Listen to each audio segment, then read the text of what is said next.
The Occult Anatomy of Man. Part 1. The Human Body in Symbolism. In Scripture, we are told that God made man in his own image. It is so stated not only in the Christian Bible but also in the holy writings of nearly all enlightened people. The Jewish patriarchs taught that the human body was the microcosm or little cosmos, made in the image of the macrocosm or the great cosmos. This analogy between the finite and the infinite is said to be one of the keys by the aid of which the secrets of Holy Writ are unlocked. There is no doubt that the Old Testament is a physiological and anatomical textbook to those capable of reading it from a scientific viewpoint. The functions of the human body, the attributes of the human mind, and the qualities of the human soul have been personified by the wise men of the ancient world, and a great drama has been built around their relationships to themselves and to each other. To the great Egyptian demigod, Hermes, the human race owes its concept of the law of analogy. The great Hermetic axiom was, "That which is above is like unto that which is below, and that which is below is like unto that which is above." The religions of the ancient world were all based upon nature worship, which in a degenerated form has survived to our own clay as phallicism. The worship of the parts and functions of the human body began in the later Lemurian period. During the Atlantean epoch, this religion gave place to sun worship, but the new faith incorporated into it doctrines many of the rituals and symbols of the previous belief. The building of temples in the form of the human body is a custom common to all peoples. The tabernacle of the Jews, the great Egyptian temple of Karnak, the religious structures of the Hawaiian priests, and the Christian churches laid out in the form of the cross are examples of this practice. If the human body were laid out with the arms spread in the shape of any of these buildings, it would be found that the high altar would occupy the same relative position in the building that the brain occupies in the human body. All the priests of the ancient world were anatomists. They recognized that all the functions of nature were reproduced in miniature in the human body. They therefore used man as the textbook, teaching their disciples that to understand man was to understand the universe. These wise men believed that every star in the heavens, every element in the earth, and every function in nature was represented by a corresponding center, pole, or activity within the human body. This correlation between nature without and the nature of man within, which was concealed from the multitudes, formed the secret teachings of the ancient priestcraft. Religion in Atlantis and Egypt was taken much more seriously than it is today. It was the very life of these peoples. The priests had complete control over the millions of ignorant men and women who had been taught since childhood that these robed and bearded patriarchs were direct messengers from God, and it was believed that any disobedience to the commands of the priests would bring down upon the offender's head the wrath of the Almighty. The temple depended for its maintenance upon its secret wisdom, which gave its priests control over certain powers of nature and made them vastly superior in wisdom and understanding to the laity whom they controlled. These wise ones realized that there was a great deal more involved in religion than the chanting of mantras and the singing of hymns. They realized that the path of salvation could be walked successfully only by those who had practical, scientific knowledge of the occult function of their own bodies. The anatomical symbolism which they evolved in order to perpetuate this understanding has come down to modern Christianity, but the keys to it apparently have been lost. It is a tragic situation for religionists that they are surrounded by hundreds of symbols which they cannot understand. But it is still sadder that they have even forgotten that these symbols ever had any meaning other than the foolish interpretations which they themselves have concocted. The idea prevalent in the minds of Christians that their faith is the one and only truly inspired doctrine, and that it came parentless into the world, is unreasonable in the extreme. A study of comparative religions proves beyond doubt that Christianity has begged, borrowed, or stolen its philosophies and concepts from the religions and philosophies of the ancient and medieval pagan worlds. Among the religious symbols and allegories which belonged to the world long ago before the coming of Christianity are a few to which we would like to call your attention.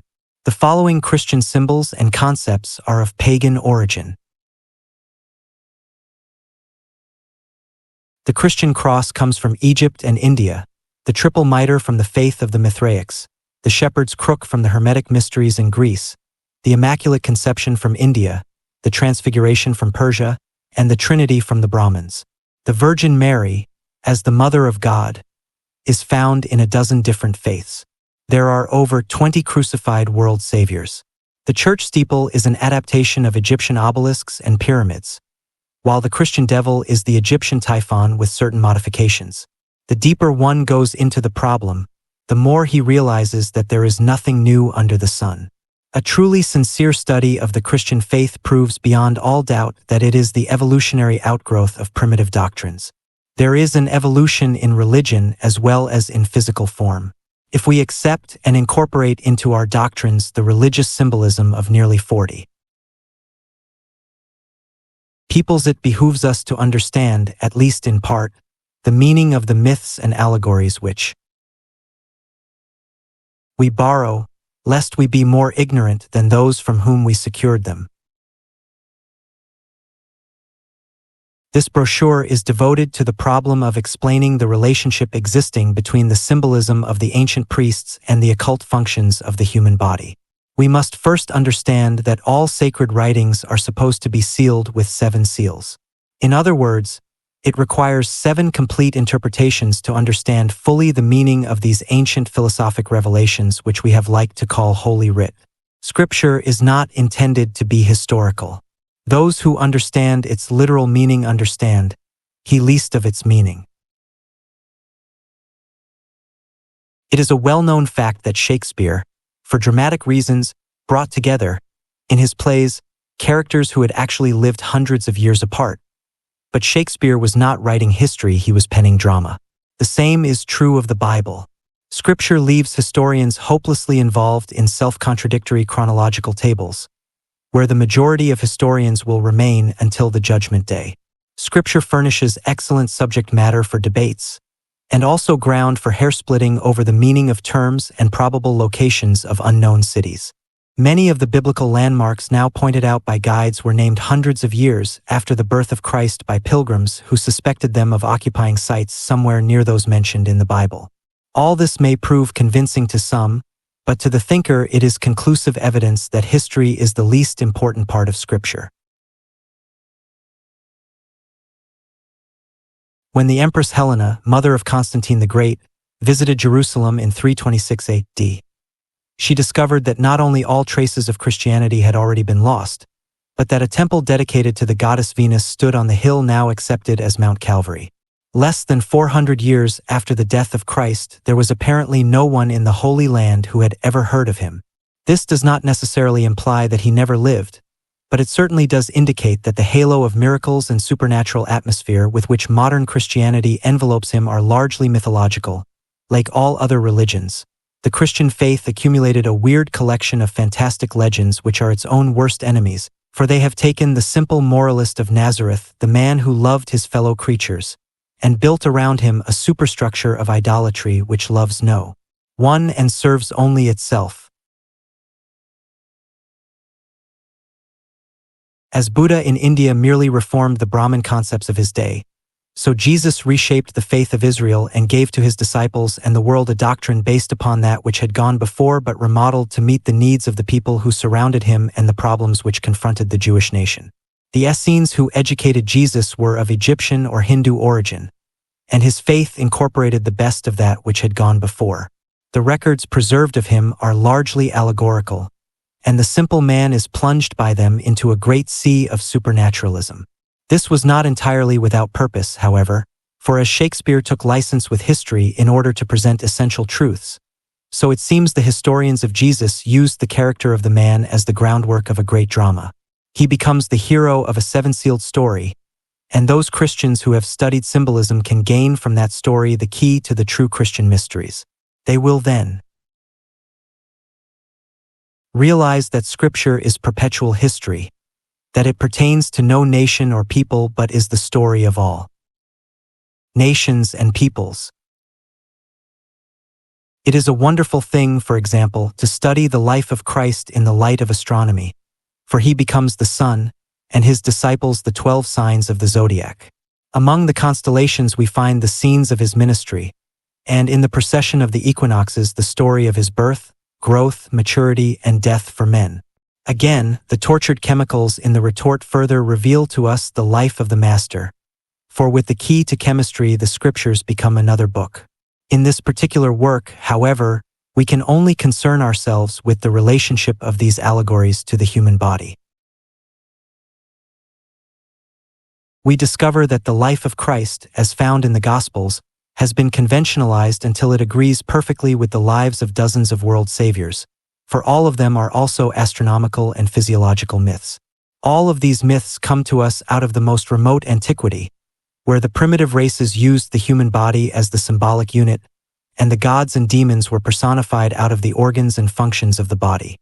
Among certain Kabbalistic writers, the Holy Land is mapped out on the human body, and the various cities are shown as centers of consciousness in man. There is a wonderful study here for those who will investigate deeply and sincerely the ancient mysteries.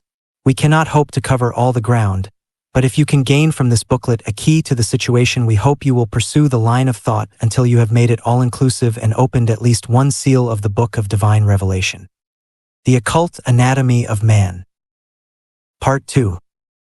The Three Worlds. According to the mystery schools, the human body is divided into three major parts, and in analogy with this, the universe without is said to be composed of three worlds: heaven, earth, and hell. Heaven is the superior world and for some unknown reason is supposed to be above, although Ingersoll proved conclusively that owing to the rotation of the earth, up and down are always changing places. Nearly all religions teach that God dwells in the heavens. Their members are taught to believe that God is above them, so they raise their hands in prayer and lift their eyes to the heavens when they implore or petition him. Among some nations, he is supposed to dwell on the tops of mountains, which are the highest places of the world. Wherever he is and whatever he is, his place of domicile is above, overshadowing the world below. Between heaven above and hell beneath is the earth, which the Scandinavians call Midgard, or the Middle Garden. It is suspended in space and forms the dwelling place of men and other living creatures. It is connected to the heavens by a rainbow bridge down which the gods descend. Its volcanic craters and fissures are said to connect it with hell, the land of darkness and oblivion. Here, twixt heaven and earth dominion wielding, as Goethe said, exists nature. The green grass, the flowing rivers, the mighty ocean, exist only in the middle world, which is a sort of neutral ground where the hosts of good and evil fight their eternal battle of Armageddon. Below, in darkness and flames, torment and suffering, is the world of hell, which we have interpreted as hell. It is the great beneath, for as surely as we think of heaven as up, we think of hell as down, while this middle place, earth, seems to be the dividing line between them. In hell are the forces of evil, the tearing, rending, destroying powers which are always bringing sorrow to the earth and which struggle untiringly to overthrow the throne of the gods in heaven. The entire system is an anatomical myth, for the heaven world of the ancients, the domed temple on the top of the mountain, was the skull with its divine contents. This is the home of the gods in man. It is termed up because it occupies the northern end of the human spine. The temple of the gods who rule the earth is said to be at the North Pole, which also, by the way, is the home of Santa Claus, because the North Pole represents the positive end of the spinal column of the planetary lord. Santa Claus, coming down the chimney with his sprig of evergreen, the Christmas tree, at the season of the year when nature is dead, has a fine Masonic interpretation for those who wish to study it. The same is true of the manna that descended to feed the children of Israel in the wilderness, for this manna is a substance which comes down the spinal cord from the brain. The Hindus symbolize the spine as the stem of the sacred lotus. Therefore, the skull and contents are symbolized by the flower. The spinal column is Jacob's ladder connecting heaven and earth, while its 33 segments are the degrees of masonry and the number of years of the life of Christ. Up these segments, the candidate ascends in consciousness to reach the temple of initiation located on the top of the mountain. It is in this domed room with a hole in the floor, foramen magnum, that the great mystery initiations are given.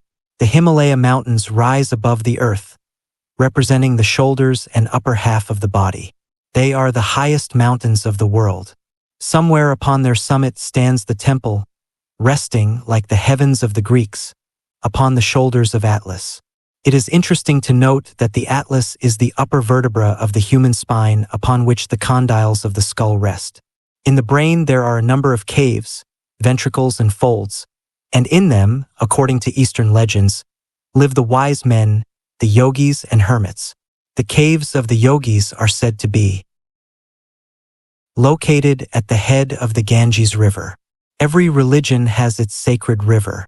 To the Christians it is the Jordan, to the Egyptians it is the Nile, while to the Hindus it is the Ganges. The sacred river is the spinal canal, which has its source among the peaks of the mountains.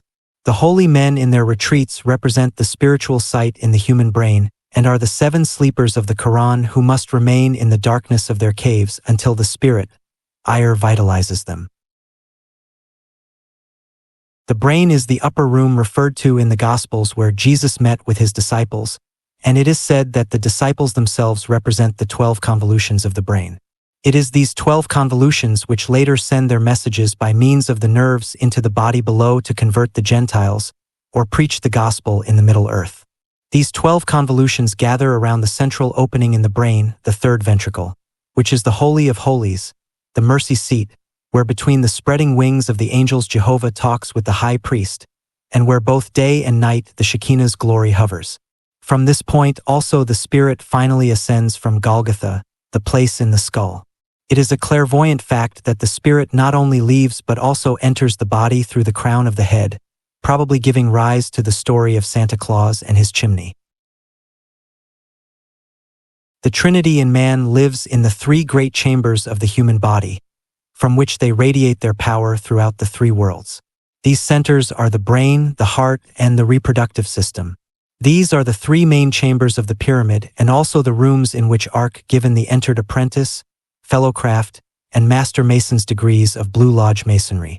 In these 3 chambers dwell the Father, the Son, and the Holy Ghost, who are symbolized by the 3-lettered word, Aum.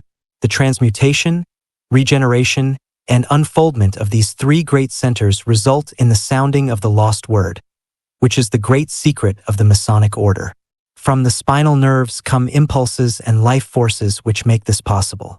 Therefore, the Mason is told to consider carefully his substitute word, which means the marrow of the bone.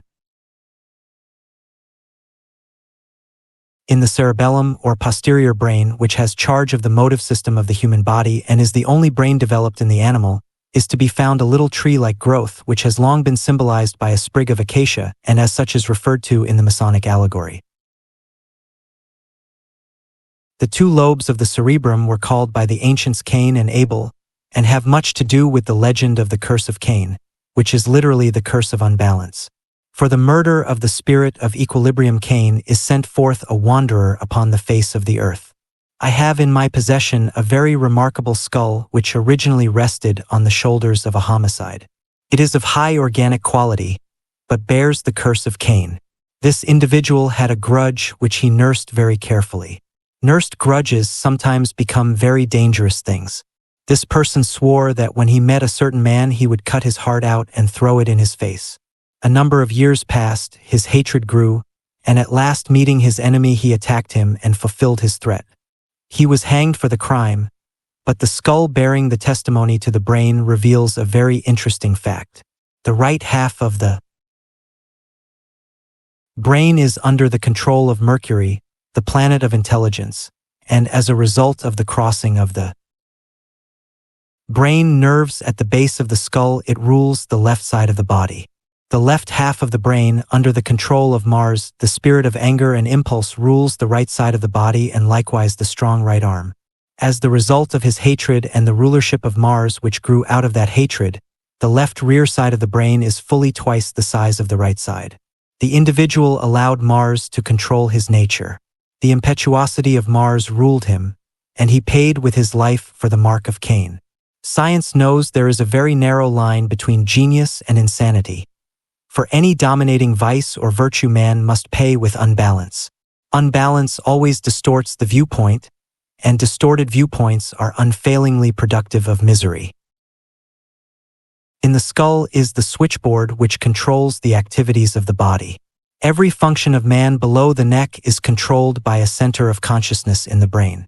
Proof of this is the fact that injury to certain centers of the brain results in paralysis of various parts of the body. Medical science now knows that the spinal cord is an elongation of the brain, and some authorities even claim the cord to be capable of intelligence throughout its entire length. This cord is the flaming sword which is supposed to have stood at the gates of the Garden of Eden. The Garden of Eden is in the skull, within which is a tree bearing 12 manner of fruit. The brain is filled with vaulted chambers and passageways which have their correspondence in the spans and arches of the temples, while the third ventricle is undoubtedly the king's chamber of the Great Pyramid. The spinal cord is the serpent of the ancients. In Central and South America, the savior god is called Quetzalcoatl. His name means a feathered serpent, and this has always been his symbol. This is the brazen serpent raised by Moses in the wilderness. The 9 rattles on the tail of the serpent are called the number of man, and they represent the sacral and coccygeal bones within whose centers the secret of human evolution is contained. Every organ of the physical body is reproduced in the brain, where it can be traced by the law of analogy. There are 2 embryonic human forms, one male and the other female, twisted together in the brain. These are the yin and the yang of China, the black and white dragons biting each other. One of these figures has as its organ of expression the pineal gland, and the other the pituitary body. These 2 ductless glands are well worth consideration, for they are very important factors in the unfolding of human consciousness. It is known that these glands are larger and more active in higher grades of mentality than in those of lower quality, and in certain congenital idiots they are very small. These 2 little glands are called the head and the tail of the dragon of wisdom. They are the copper and zinc poles of an electric circuit which has the entire body as a battery. The pituitary body, which rests in the sella turcica of the sphenoid bone directly behind and just a little below the bridge of the nose and connected to the third ventricle by a tiny tube called infundibulum, is the feminine pole or negative center, which has charge of the expressions of physical energy. Its activity also regulates to a large degree the size and weight of the body. It is also a thermometer revealing disorder in any other of the chain of ductless glands. Endocrinology, the study of the ductless glands and their secretions, is still in its experimental stage, but someday it will be revealed as the most important of all medical sciences. The pituitary body is known under the following symbols by the ancient world: the alchemical retort, the mouth of the dragon, the Virgin Mary, the Holy Grail, the lunar crescent, the laver of purification, one of the cherubim of the arch, the Isis of Egypt, the Radha of India, and the fish's mouth. It may well be called the hope of glory of the physical man. At the opposite end of the third ventricle and a little higher is the pineal gland, which looks not unlike a pine cone, from which it secured its name.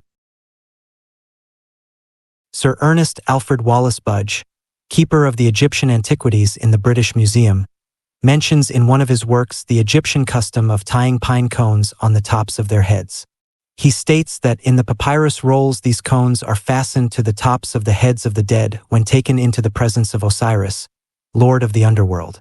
Undoubtedly, this symbol referred to the pineal gland.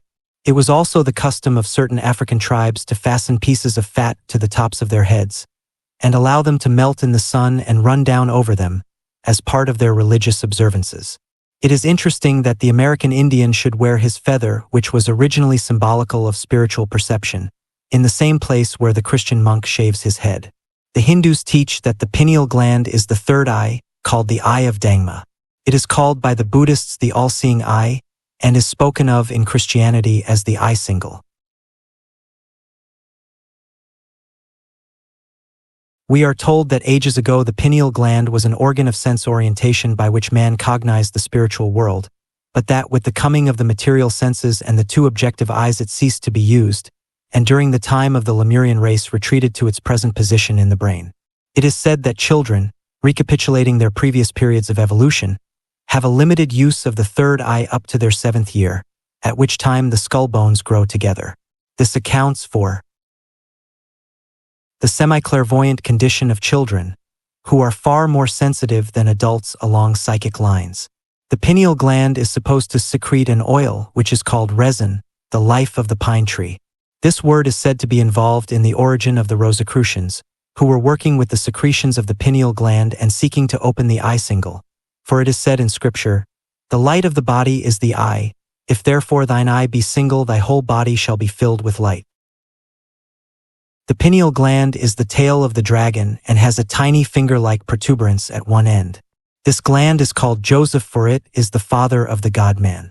The finger-like protuberance is called the staff of God, sometimes the holy spear. Its shape is like the evaporating vessel of the alchemists. It is a spiritual organ which is later destined to be what it once was, namely, a connecting link between the human and the divine. The vibrating finger on the end of this gland is the rod of Jesse and the scepter of the high priest. Certain exercises as given in the Eastern and the Western mystery schools cause this little finger to vibrate, resulting in a buzzing, droning sound in the brain. This is sometimes very distressing, especially when the individual who experiences the phenomenon, in all too many cases, knows nothing about the experience through which he is passing. In the middle of the brain and surrounded by the convolutions is the third ventricle, a vaulted chamber of initiation. Around it sit three kings, three great centers of life and power, the pituitary body, the pineal gland, and the optic thalamus. In this chamber also is a small gritty seed which is undoubtedly connected with the king's coffer in the Great Pyramid. The third ventricle is supposed to be the seat of the soul, and the aura radiating from the heads of saints and sages is said to represent the golden glow pouring from this third ventricle. Between the eyes and just above the root of the nose is a spreading in the frontal bone of the skull which is called the frontal sinus. The slight bulge caused by the spreading of this bone is known to phrenology as the seat of individuality. It is here that the jewels are placed on the foreheads of the Buddhas, and it is also from this point that the serpent rose from the crown of the ancient Egyptians. Several of the mystery schools teach that this is the seat of Jehovah in the human body. While his function is through the generative system, his center of consciousness as a part of the spirit of man is supposed to be located in a sea of blue ether called the Veil of Isis, in the center of the frontal sinus. When clairvoyantly studying the body of man, that little point always shows up as a black dot and cannot be analyzed. The Palatine Hill of the ancients, upon which were built the temples of Jupiter and Juno, also has its place in the human body. The palate bone is a sort of hill-shaped structure, and right above it are the orbital cavities containing the two eyes, which are the Jupiter and Juno of the ancient world. The cross, of course, represents the human body. The upper limb of it is the head of man rising above the horizontal line of his outstretched arms. As already stated, the great churches and cathedrals of the world have been built in the form of a cross, and contain, where the head should be, the altar upon which are burning lighted candles. These candles are symbolic of spiritual sense centers in the brain, while the custom of placing a rose window over the altar suggests the soft place in the top of the skull. The skull, the upper room, is the sanctum sanctorum of the Masonic temple, and to it only the pure can aspire. The winged bone, which medical science knows as the sphenoid, is the Egyptian scarab carrying in its claws the pituitary body, and also bearing aloft the gleaming spark of immortality located in the frontal sinus. We are told in ancient mythologies that the gods came down from heaven and walked with men, instructing them in the arts and sciences. In a similar way, the godlike powers in man descend from the heaven world of his brain to carry on the work of constructing and reconstructing natural substances. We are told that in the ultimate of evolution, man's body will slowly be dissolved back again into the brain, which was its origin, until nothing remains but 7 globular centers radiating 7 perfect sense perceptions, which are the spirits before the throne and the saviors which he is bringing into the world to redeem it through the 7 periods of his growth. Man is an inverted plant, gaining his nourishment from the sun as the plant does from the earth. As the life of the plant ascends its stem to nourish its leaves and branches, so the life of man, rooted in the brain, descends to produce the same result. This life descending is symbolized as the world saviors who come down into the world to die for men. Later these lives are returned again to the brain, where they glorify man before all the worlds of creation. So much for the story of the brain. Now let us consider the next of man's marvelous parts, namely, the spinal column. The Occult Anatomy of Man. Part 3. The spinal column.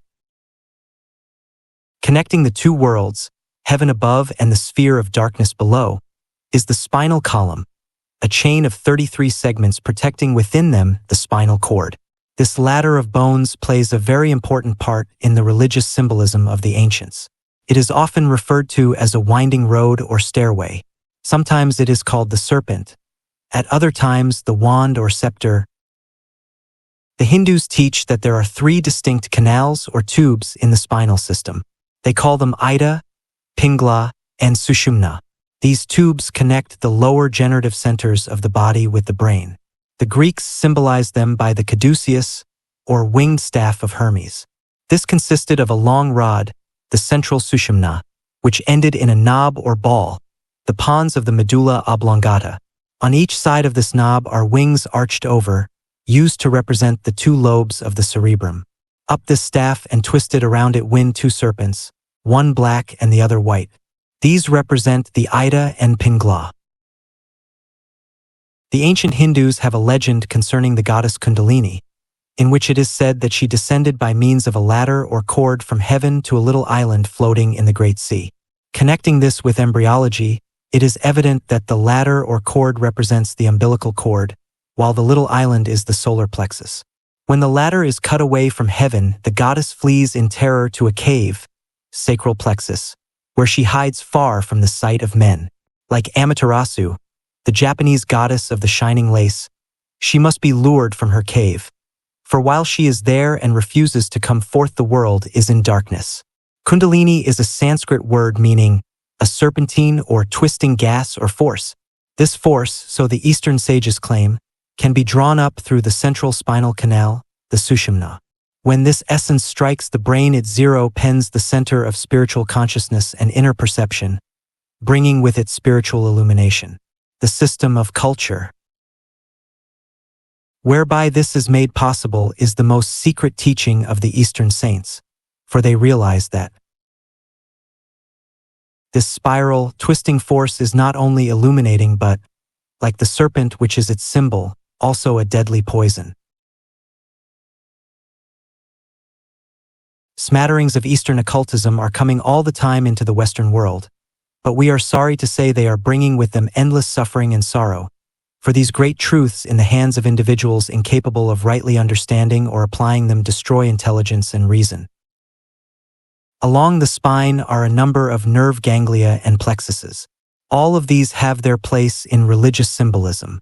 For example, we are told that the early Jews called the sacral plexus and the sacrococcygeal ganglion the cities of Sodom and Gomorrah. There is a small plexus in the region of the kidneys called the sagittarial plexus, which the ancients knew as the city of Tarsus, where St. Paul fought with the beasts. Higher occultism teaches that the lotus blossoms, nerve centers on the spine, are reflections or negative poles bearing witness of 7 great positive centers of consciousness located in the brain. These 7 function through the centers on the spine in approximately the same way that the 7 spirits before the throne function through the planetary bodies. The disciple is warned not to work with the centers upon the spine, but to labor instead with their true rulers, the centers in the brain. The wanderings of the children of Israel in the wilderness, the pilgrimage of the Mohammedan to Mecca, the endless pilgrimages of Hindu holy men who spend their lives going from one shrine to another, represent the pilgrimage of the spirit fire, Kundalini, through the nerve centers along the spine. By certain specifications, force is turned into these centers one after the other until, when seen clairvoyantly, they are great, flower-like areas from which light rays stream like petals. Each of these lotus blossoms has a different number of petals according to the number of nerves which branch out from it. It is said that the Logos, when the time came to create the material universe, entered a state of deep meditation, centralizing his thought power upon the 7 flower-like centers of the 7 worlds. Gradually his life force descended from the brain, which was the great superior world, and striking these flowers one after the other gave birth to the lower worlds. When at last his spirit fire struck the lowest center the physical world was created, and his fire was at the base of the spine. When the world returns to him again and he once more becomes supreme in consciousness, it will be because he withdraws the life from these 7 centers, beginning with the lowest, and returns it again to the brain. Thus, the path of evolution for all living things is to raise this fire, whose descent made their manifestation in these lower worlds possible, and whose raising brings them into harmony once more with the superior worlds. This myth of the life force that came down and took upon itself worlds is found among all the civilized nations of the earth. This is the Hiram Abiff who built the Masonic temple, the bodies, and was then slain by the 3 vehicles which he formed. This is likewise the Christ, slain for the sins of the world. Because of the fact that this spinal fire is a twisting, serpentine force, the snake has been used in all parts of the world to represent the world saviors. The uricus worn by the Egyptian priests upon their foreheads was symbolic of Kundalini, the sacred cobra who, when she was raised in the wilderness, saved all who gazed upon her, Moses and the brazen serpent. As the brain is the center of the divine world, so the solar plexus is the center of the human world. For, representing semi-consciousness, it links the unconsciousness below with the consciousness above. Man is not only capable of thinking with his brain, he is capable of a certain phase of thought through the nerve centers of the solar plexus. It will probably be wise at this point to describe the difference between a medium and a clairvoyant. To the average person there is no difference, but to the mystic these 2 phases of spiritual sight are separated by the entire span of human evolution. A clairvoyant is one who has raised the spinal serpent into the brain and by his growth earned the right of perceiving the invisible worlds with the aid of the 3rd eye, or pineal gland. This organ of consciousness, which millions of years ago connected man with the invisible worlds, closed during the Lemurian period when the objective senses began to develop. The occultist, however, by the process of development hinted at before, may reopen this eye and by means of it explore the invisible worlds. Clairvoyants are not born. They are made. Mediums are not made. They are born. The clairvoyant can become such only after years, sometimes lives, of self-preparation. On the other hand, the medium, by sitting in a darkened room, or by other similar practices, may secure results in a few days. The medium uses the solar plexus as a mirror, and upon its sensitive nerves are reflected pictures recorded in the invisible ethers. Through the spleen, which is the gateway to the etheric body, the medium permits decarnate intelligences to come into his spiritual constitution, the result being voices and other spirit manifestations. Automatic writing is gained by permitting the etheric arm of an outside intelligence to control temporarily the physical arm of the medium. This is not possible until the medium removes his own etheric double from the arm, for 2 things cannot occupy the same place at the same time. The process of periodically separating the life forces from the physical arm is very dangerous, often resulting in paralysis. Mediumship is unnatural to man, while clairvoyance is the natural result of growth and the unfolding of the spiritual nature.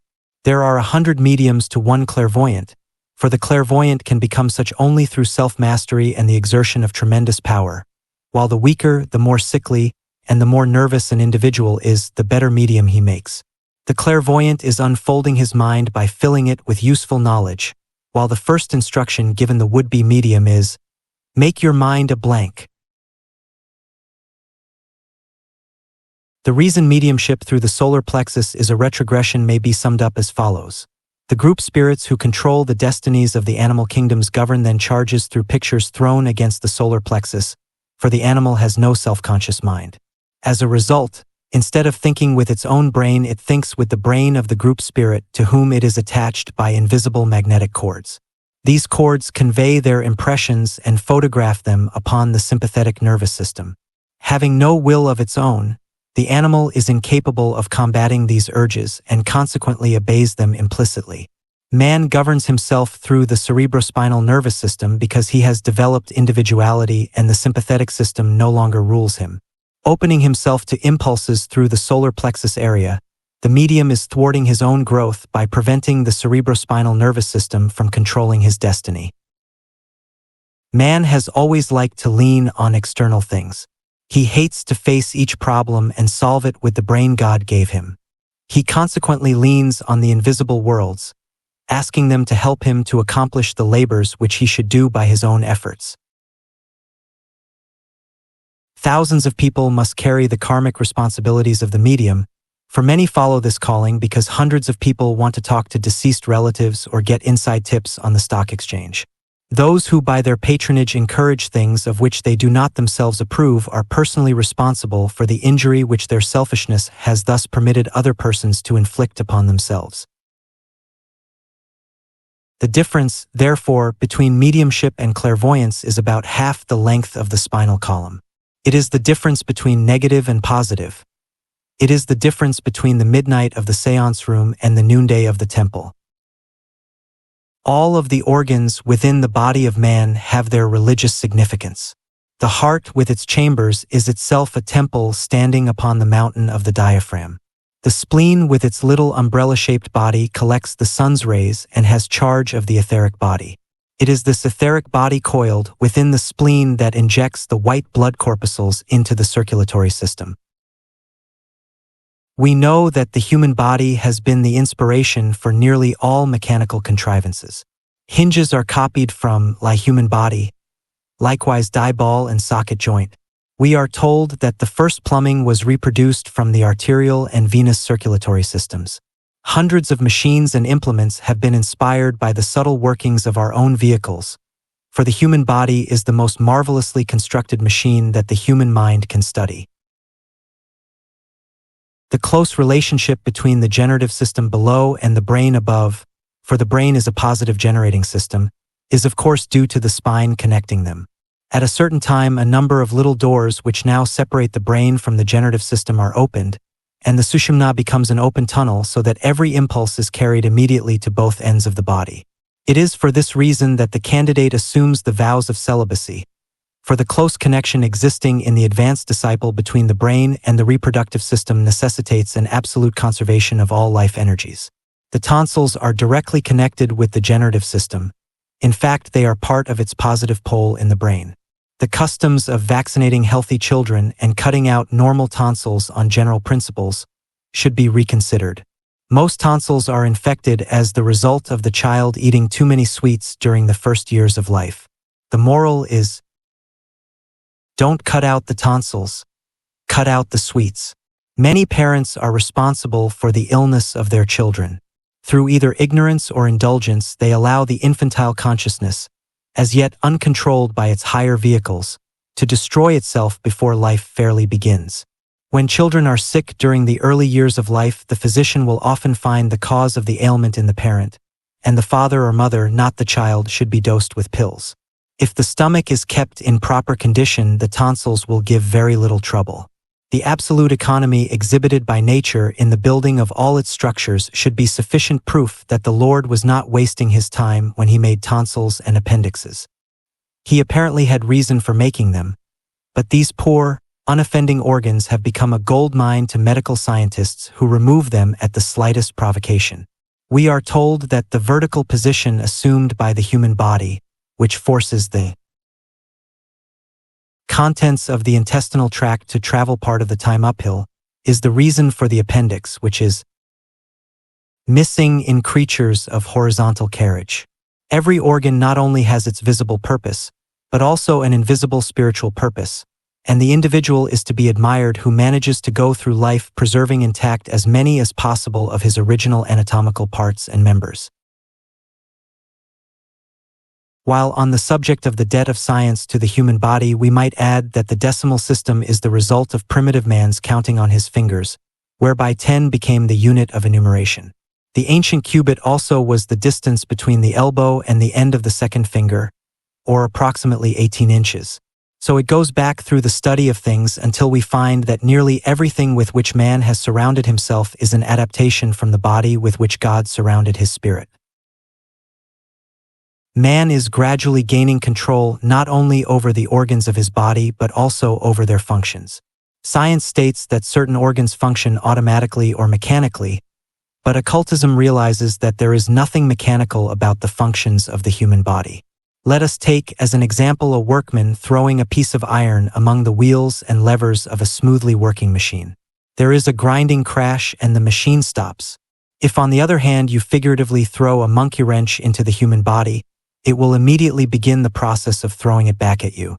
It will surround the foreign element with a coating and try to absorb it. If this is impossible, it will try to eject it through some channel appointed for that purpose. If this means fails, it will in many cases accustom itself to the presence of the obstacle and keep right on working anyway. This shows unmistakably that the organic parts of man possess some inherent form of intelligence.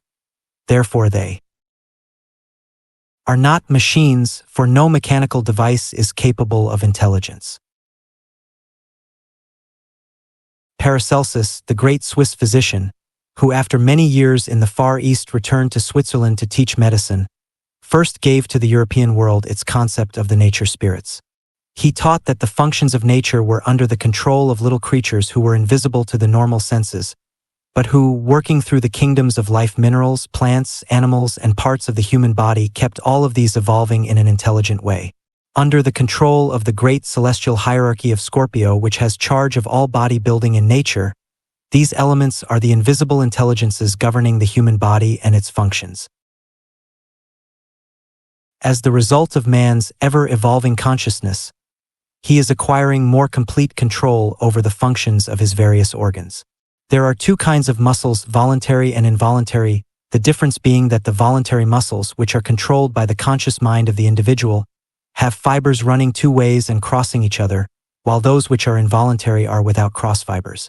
The heart used to be considered an involuntary muscle, but it is now beginning to show cross fibers, thus foreshadowing the day when man will consciously and intelligently regulate the beating of his own heart. The same will be true with respect to all other organs that survive the periodic changes taking place in the constitution of man. The Eastern holy man can successfully live without his heart beating. He can stop it or start it at will.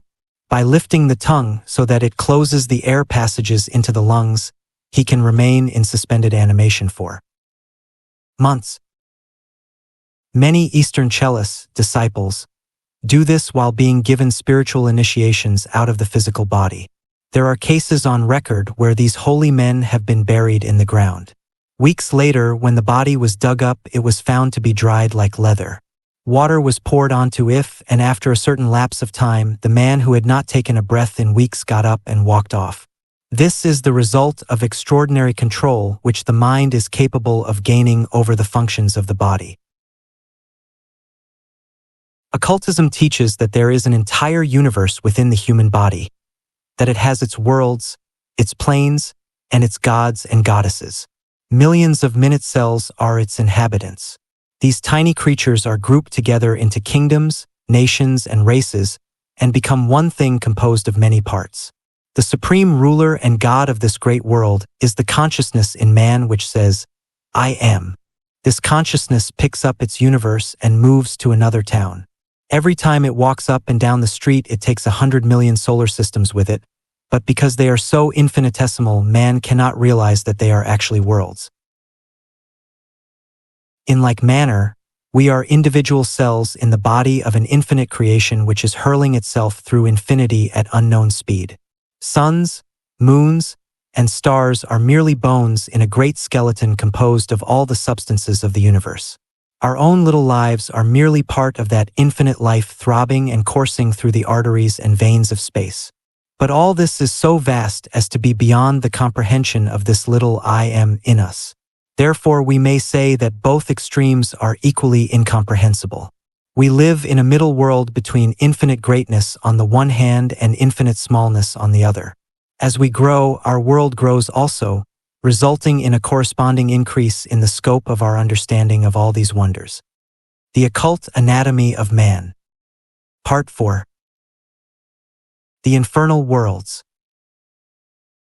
At the base of the spine is located the throne of the Lord of Form, commonly called Jehovah and Shiva. The linga is his symbol. He rides the great bull of earthiness.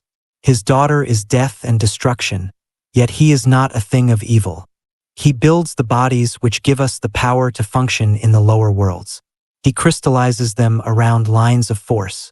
Geometry is the skeleton, and all the bodies which he builds are geometric problems, geometric angles crystallized into rocks and stones. Gradually, the crystallization which brings bodies into the world causes them to become too dense and unyielding to respond to the subtle impressions from the spiritual consciousness. Slowly they turn to stone, and death is the result of the same cause that brought the body into the world. The early races of the earth worshipped the procreative attributes of life. They felt that the highest expression of life was the power of giving still another life to the world. Therefore, the principle of life-giving was personified into a deity who gave life to all things, or rather brought into manifestation the latent life which cannot grow or unfold in the physical world without the vehicle of dense substance. To the occultist, birth is death and death is an awakening. The mystics of ancient days taught that to be born into the physical world was to enter a tomb, for no other plane of nature is so unresponsive, so limited as the earth world.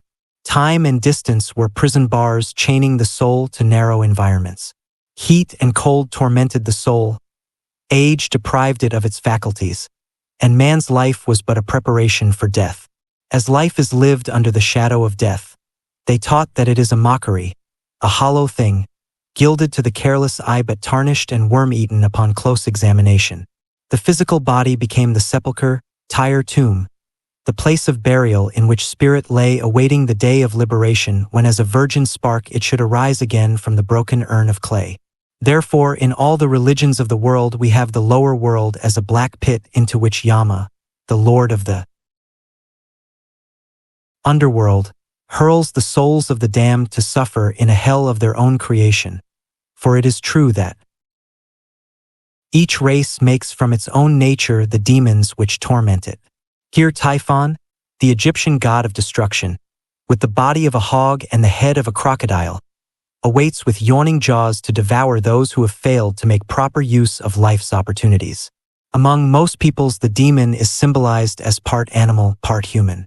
He dwells in the animal nature of man, and those who are controlled by their appetites, their likes and dislikes, their hates and fears, need no further damnation. They have built their own hell and are experiencing its torments. The generative system is gradually being absorbed into the brain, and the man of the next great world period will generate its progenies, or at least form vehicles for them, through the larynx, which is the organ of the spoken word. We are told that a small etheric body, which will later be the organ of positive reproduction, is gradually being built near the larynx. Ultimately, human beings will become capable of raising the spinal fire through the Sushumna canal. This is an evolutionary process, however, covering a long period of time. The physical body is supposed to be under the control of the moon, which rules the liquids of the earth. The moon was the last incarnation of the earth spirit, and the human race passed through its state of animal consciousness in the etheric body of the moon lord. The lunar spirits are called the ancestors and are known to Christians as angels. These beings have control of the generative powers of animal and man. The life coming into incarnation often chooses its future vehicle many years before it appears in the world. It is said that the etheric germ is placed in the body of the parent as long as 20 years before the child comes into the world. This is the result of its search for an environment especially suited to its spiritual and material needs. Certain occult schools have taught that the spiritual consciousness of man was not fixed in any point of the body but was in whatever part of man his thoughts dwelt. We know that there are 3 worlds where man may dwell. The first is his mental world, where he may live surrounded by his thoughts, his dreams, and his aspirations. The second is his human world, where he may be one of the great middle class which thinks a little, eats a little, sleeps a little, and worries unceasingly.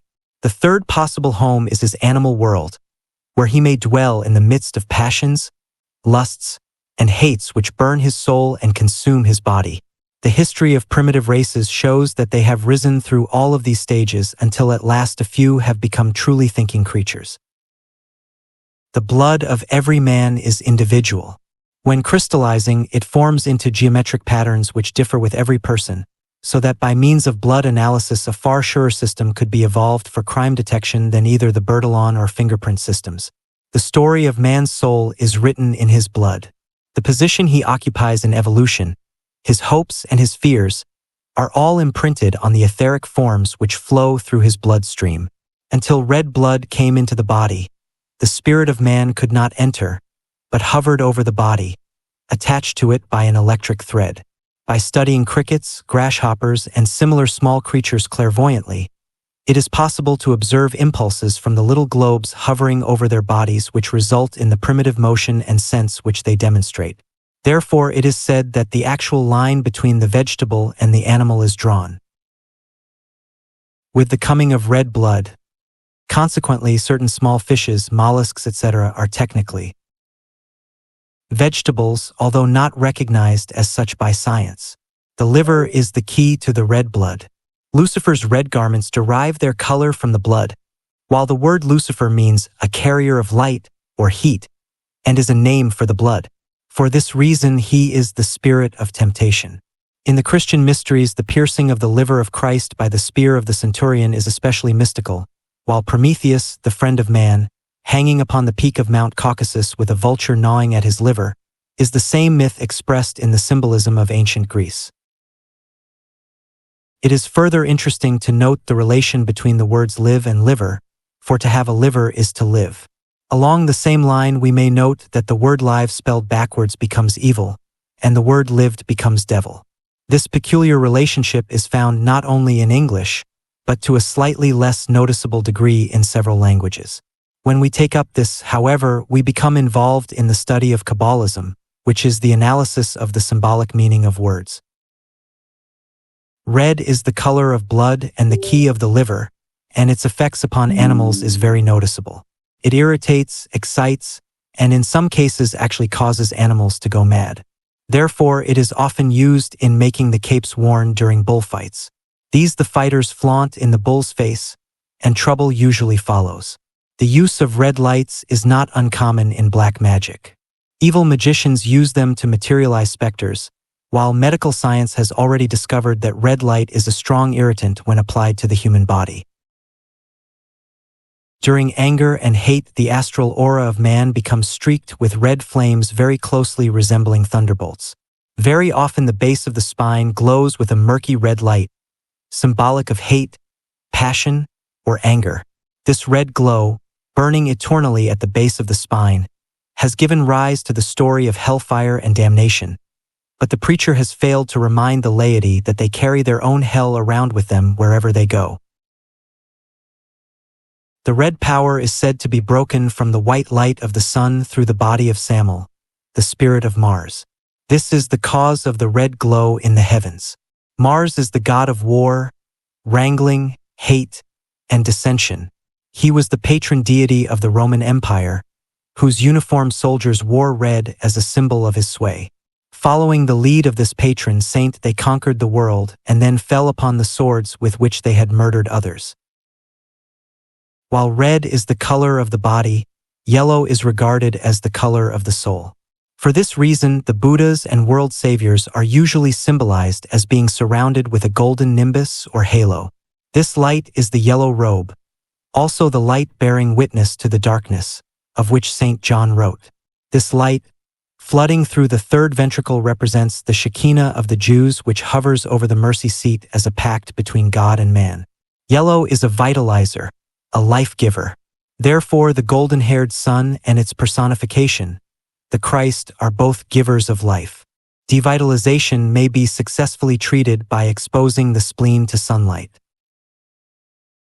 Blue, the highest of the three primary colors, is the color given to the Father.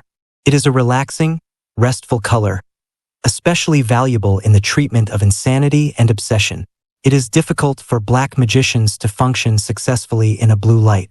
Its affinity to the mind is very evident, and it gathers as an electric sea in the pineal gland as an extract from all the spiritual qualities of human nature. The blue heart to every flame was said to symbolize the invisible Father behind the glowing sun. In the words of Christ, "He that hath seen me hath seen the Father. I am in the Father and the Father in me." The use of colors in symbolism is very interesting. The green dragon, whom the heroes of mythology usually slay, represents the earth. The white armor is a purified physical body. The black magician is darkness and uncertainty. All colors have symbolic value, and great lessons can be learned from the study of the application of these values to occultism. While discussing the subject of occult anatomy and physiology, we must stop for a moment to give credit to the alchemists and Rosicrucians who, during the Middle Ages, concealed the study of occult anatomy by dressing up the organs of the human body in the form of retorts and alchemical vessels. One of their great exponents said in substance, "Our chemistry is not with chemicals as you know them, but with certain secret vessels, internal organs, and spiritual chemicals which are invisible to the ordinary individual. We do not believe in torturing chemicals, combining them to form gases, vapors, or seething masses. For chemicals, like men, can suffer when brought into unkind relationship with each other." The alchemical furnace was the human body. The fire that burned in it was at the base of the spine. The chimney was the spinal cord up which the vapors passed to be gathered again and distilled in the brain. This was indeed a secret system brought to Europe from the Far East, where for centuries it has been considered the highest form of religion. We may call these occult truths the principles of operative spirituality in contradistinction to modern religion, which is made entirely of speculative theories. People do not dream that religion is physiological, nor would they believe that their salvation depends entirely on scientific uses of the life elements and forces within their own bodies. But in spite of all that may be said to the contrary, such is the case. During the next few years, much will be done to enlighten man concerning the secret workings of his own parts and members. It is very interesting to note the similitude existing between the incarnations or appearances in the world of the great avatar, Vishnu, and the changes which take place in the human embryo previous to birth. This brings us to our next subject, occult embryology. The Occult Anatomy of Man. Part 5. Occult Embryology. The great Lord Vishnu has already come 9 times into the world to save his people. His 10th birth is yet to come. His 9 appearances closely parallel the 9 principal changes taking place in the human embryo previous to birth. Vishnu was first born out of the mouth of a fish. He then rose out of the body of a turtle. Still later he appeared as a boar, then a lion, afterwards a monkey. And after a number of still other changes he appeared as a man. I noted some time ago that a scientist had arranged a table showing the relationship of the human brain to various animals during the prenatal period. He followed exactly the list of incarnations of Vishnu, while totally unaware that he was linking together Oriental occultism and Occidental embryology. The cosmogony myths of nearly every nation are based upon embryology. The formation of the cosmos is said to have taken place in the same way that man is formed, only on a larger scale. For example, in the Vishnu Puranas we are told that creation took place within the womb of Mem. Space was surrounded by great mountains and cliffs, the Corian. The universe was created out of water and floated in a great sea, the amniotic fluid. Down a ladder, the umbilical cord, came the gods. For rivers flowed into the new land, as told in Genesis. These are the blood vessels of the umbilical cord. So the story goes, and a marvelous correlation exists. Someday perhaps a new science may be based upon the law of analogy. This will prove to be a far greater contribution to scientific data than all the scientific speculations of all ages. It is reasonably certain that the story of Adam and Eve and the Garden of Eden is based upon embryology, and that the womb is the original Garden of Eden. In symbolism, it is represented by a dot in a circle. This dot is the primitive germ, and so on as far as you wish to carry the analogy. The egg of Brahma is the story of the cosmic embryo, and embryology is the basic study of creation. In embryology, we also have a very interesting recapitulation of the passage of the human race through the various species of nature. Here we find at certain periods the Hyperborean creatures. At another time we see the primitive Lemurian man, later the Atlantean, and finally the Aryan. We most certainly recommend to all occult students that they make a very careful study of this subject. Science knows that all life upon this planet came out of the water. The human embryo is enveloped in water through all the primitive stages of its growth, and in it we find the story of the evolution of all things. Sex did not appear upon the planet until the third race. It does not appear in the embryo until the third month. The recapitulation of the human embryo through the lower kingdoms of nature is one of the strongest proofs of evolution, inasmuch as it proves conclusively that man could not have been made originally in his adult condition. Consequently, he passed through a cosmic embryology. In fact, he is still in the embryo and will not actually be born into the human race until he is truly human, which will not be for many thousands of years. He is just in the state of becoming man. The 9 months of the prenatal epoch have been employed in symbolism for ages. 9 is called the number of man, because of the 9 months that the body is in a state of preparation. The perfect number is supposed to be 12, so at the present time man is born 3 months before he is finished. The gradual unfoldment of the human race will result in more being accomplished during the prenatal epoch, until finally birth will be the ultimate, and all experience and growth will take place in the embryonic state. Man is not born all at once. We may say that he is born by degrees. The consciousness works outside of the body, laboring with the plastic substances up to the time of the quickening, when it takes hold of the vehicle from within and begins to mold a certain amount of individuality out of the materials which surround it. At the time of birth, the physical body is born, and a process of crystallization sets in which never ceases for a moment until death.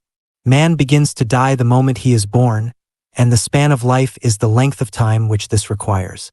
At the 7th year, the vital body comes into action, and greatest periods of growth commence. It is then that parents begin to experience difficulties. It is the time of letting clothes down and out. Children shoot up like weeds, for they are literally recapitulating their plant existences, whereas before that time they were recapitulating their mineral state. At about the 7th year, the child begins to manufacture vital essences within his own body. Up to that time, he lives upon life forces secreted in the ductless glands of the throat before birth. In other words, he maintains himself upon life which he has stored away from the parent. At about 7, he starts work for himself. He is on the go every minute, and if youth could only bottle up its energy and preserve it for old age, what a wonderful world we would live in. Between 12 and 14 in the temperate zones, the liver starts activity. The emotional body is born. It is during these adolescent years that youth faces its greatest problem. Emotionalism runs riot. The consciousness is recapitulating its animal existences. It may truly be said that these are the days of puppy love. These are years often filled with great mistakes. More lives are blighted between the 14th and 21st years than at any other period of life.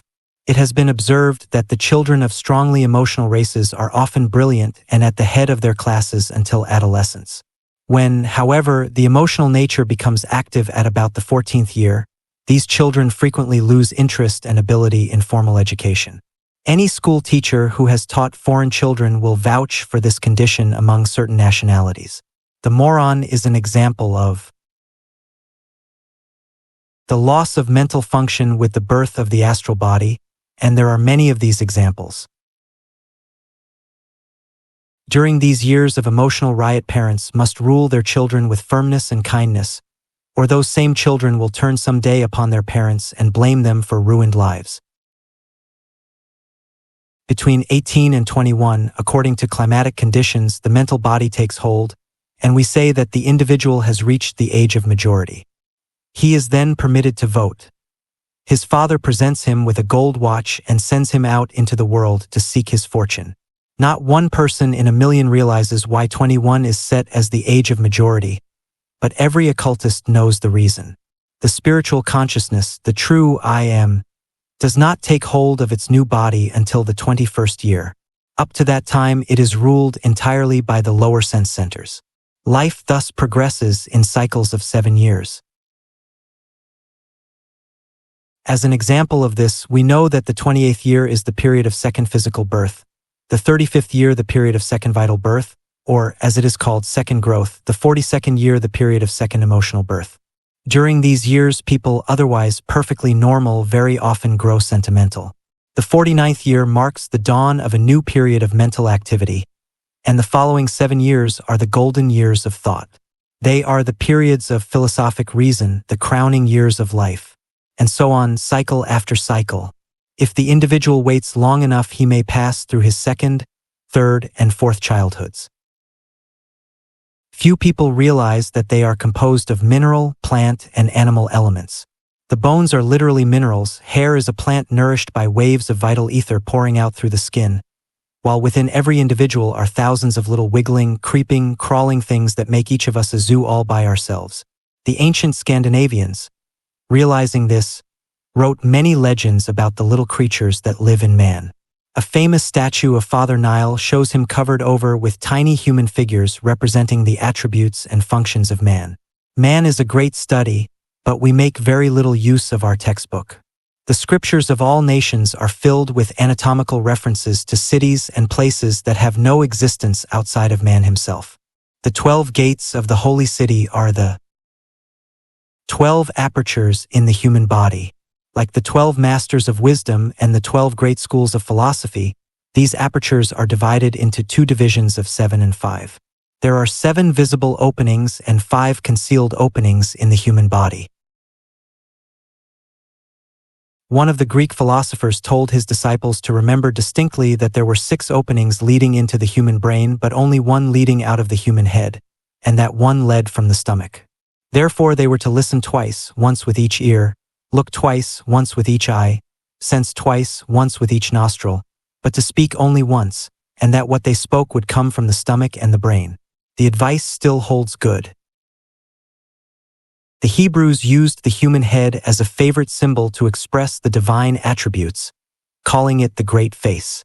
The 2 eyes were correlated to the Father, for they were organs of consciousness. The 2 nostrils to the Son, because they were organs of sense and also vehicles for prana, the life force in the ether. The mouth was used to symbolize the Holy Spirit, the one who sent forth the spoken word and formed the world. The 7 vowels to which the mouth gave birth were the 7 spirits before the throne, also the viols and trumpets of revelation. They went forth as the army of Tyre voice to create in the 7 worlds, and all nature resulted from their creative power. Few realize the magnificent symbolism concealed within the human head, and how it has been used in scriptural writings. The Occult Anatomy of Man. Part 6.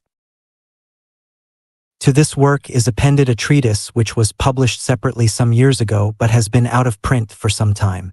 The treatise has a direct bearing upon the subject of anatomical symbolism, showing how the principles outlined in the preceding pages work out when applied to different world problems of today. Cult Masonry. To the student of mystic masonry, one problem eternally presents itself. He knows it under many names. It is told to him in many symbols, but briefly it may be defined as the purification and liberation of spirit and body from the bane of crystallization and materiality. In other words, he is seeking to rescue the life buried amidst the ruins of his fallen temple and restore it to its rightful place as the keynote of his spiritual arch.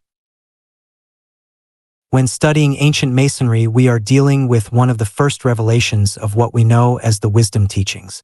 Like other great mysteries, it consists of solutions to problems of everyday existence. It may seem of little use to us now to study these ancient abstract symbols, but in time every student will realize that the things he now casts aside as worthless are the jewels which one day he will need. Like the centaur in the zodiac, man is eternally striving to lift his human consciousness from the body of the animal. And in the 3-runged ladder of masonry we find the 3 great steps which are necessary for this liberation. These 3 steps are the 3 grand divisions of human consciousness. We can briefly define them as materiality, intellectuality, and spirituality. They also represent action on the lowest rung, emotion on the central, and mentality on the highest. All human beings are lifting themselves up to God by climbing these 3 steps that lead to liberation. When we have united these 3 manifestations into a harmonious balance, we then have the flaming triangle. The ancients declared God, as the dot in the circle, to be unknowable, but said that he manifested through his three witnesses, the Father, the Son, and the Holy Spirit. Now the same is true with man. The part of God which is within each of us can manifest only through his three witnesses. The Father manifests through our thoughts, the Son through our emotions, and the Holy Spirit through our actions.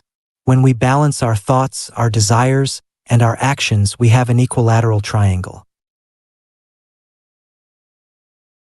When man's purified life energies radiate through these three witnesses, we have a halo of flame added to the triangle, in the center of which is God, the unknowable and unthinkable one, the Yod or flaming letter of the Hebrew alphabet, the abyss which no one can understand but from which all things come.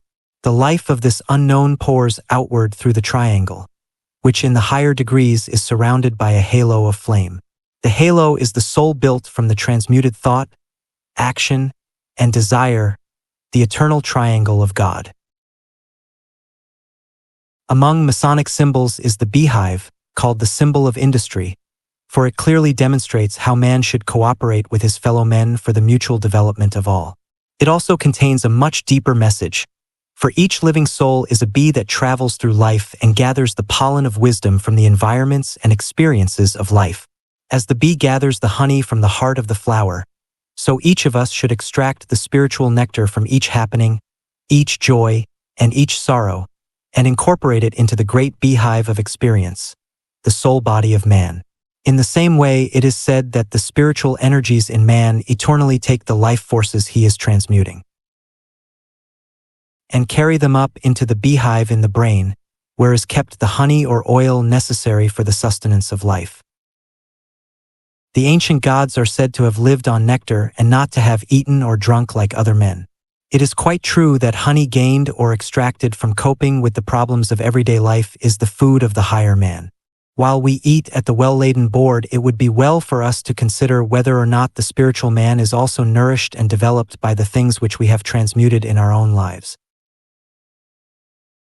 An ancient philosopher once said that the bee extracts honey from the pollen of the flower, while from the same source the spider extracts poison. The problem which then confronts us is, are we bees or spiders? Do we transform the experiences of life into honey, or do we change them into poison? Do they lift us, or do we eternally rebel against the pricks?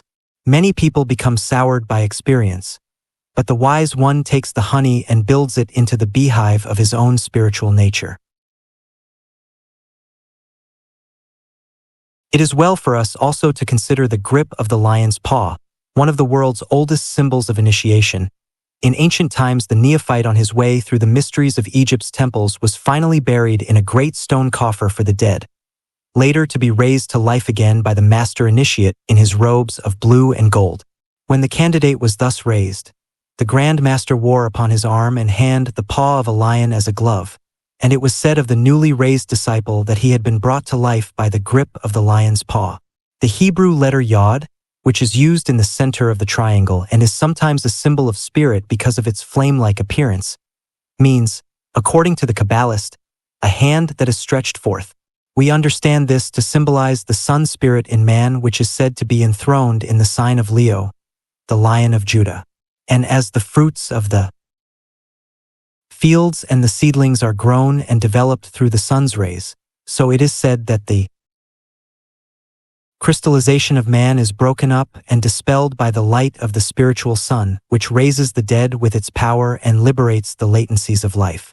The spirit in man, with its eyes that see in the dark, is ever striving to lift the lower side of his own nature to union with itself. When the lower man is thus raised from materiality by the higher ideals which unfold within his own being, it is said that the spirit of light and truth has raised the candidate for initiation by the grip of the lion's paw. Consider the symbolism of the two Johns as we find them in the Masonic rituals. John means ram, and the ram is symbolical of the animal passions and propensities of man. In John the Baptist, dressed in the skins of animals, these passions are untransmuted, while in John the Evangelist they have been transmuted until the vehicles and powers which they represent have become the beloved disciples of the Christ life in man. We often hear the expression, riding the goat, or climbing the greased pole. This is of symbolic import to those who have eyes to see, For when man masters his lower animal nature, he can say honestly that he is riding the goat. And if he cannot ride the goat, he cannot enter the temple of initiation. The greased pole which he must climb refers undoubtedly to the spinal column. And it is only when the consciousness of man climbs up this column into the brain that he can take the degrees of Freemasonry. The subject of the lost word should be considered as an individual problem. Man himself, that is, die true principle, may be called the lost word, but it is better to say that it is a certain something radiating from man which constitutes a password recognized by all members of the craft. When man, as the architect of his temple, abuses and destroys the life energies within himself, then the builder, after having been murdered by the three lower bodies, carries with him to the tomb where he has laid the word which is the proof of his position. Abuse of mental, physical, or spiritual powers results in the murder of energy. And when this energy is lost, man loses with it the sacred word. Our lives, our thoughts, desires, and actions are the living threefold password by which a master builder knows his kin. And when the student seeks admittance to the inner room, he must present at the temple gates the credentials of a purified body and a balanced mind. No price can buy this sacred word. No degree can bestow it, but when within ourselves the dead builder is raised to life once more, he himself speaks the word, and upon the philosopher's stone built within himself is engraved the living name of the divine. It is only when this builder is raised that the symbols of mortality can be changed into those of immortality. Our bodies are the urn containing the ashes of Hiram. Our lives are the broken pillars. Crystallization is the coffin, and disintegration is the open grave. But above all is the sprig of evergreen promising life to those who raise the serpent power, and showing that under the debris of the temple is buried the body of the builder, who is raised when we liberate the divine life which is locked within our material natures. There are many of these wonderful Masonic symbols handed down to us from the forgotten past. Symbols whose meanings long lost have been buried beneath the mantle of materiality. The true Mason, the child of light, still cries out for liberation, and the empty throne of Egypt still waits for the king of the sun who was killed. All the world still waits for Balder the Beautiful to come to life again, for the crucified Christ to roll away the stone and rise from the tomb of matter, bringing his own tomb with him. When a man has so lived that he can understand this wonderful problem, the great eye or center of consciousness is enabled to see out through the clean glass of a purified body. The mysteries of true Masonry, long concealed from the profane, are then understood, and the new master, donning his robes of blue and gold, follows in the footsteps of the immortals who are climbing, step by step, the ladder leading upward to the 7 stars. Far above, the ark, the source of life, floats over the waters of oblivion on high, and sends its messages down to the lower man through the cable tow. When this point is reached, the door in the G is closed forever, for the dot has returned to the circle. The threefold spirit and the threefold body are linked together in the eternal seal of Solomon. Then does the cornerstone which the builder rejected become again the head of the corner, and man, the capstone long missing from the universal temple, is again in place. The daily occurrences of life are sharpening our senses and developing our faculties. These are the tools of the craft, the mallet, the chisel, and the rule, and with these self-developed tools we are slowly truing the rough ashlar or cube into a finished block for the universal temple. It is only then that we become initiates of the flame, for only then does light take the place of darkness. As we wander through the vaulted chambers of our own being, we learn the meaning of the vaulted chambers of the temple, and as the initiatory ritual unfolds before our eyes, we should recognize in it the recapitulation of our own being, the unfoldment of our own consciousness, and the story of our own lives. With this thought in mind, we are able to understand not only why the Atlanteans of old worshipped the rising sun, but also how the modern Mason symbolizes this sun as Hiram the Highborn who, when he rises to the top of the temple, places a golden stone upon it and raises to life all things in man.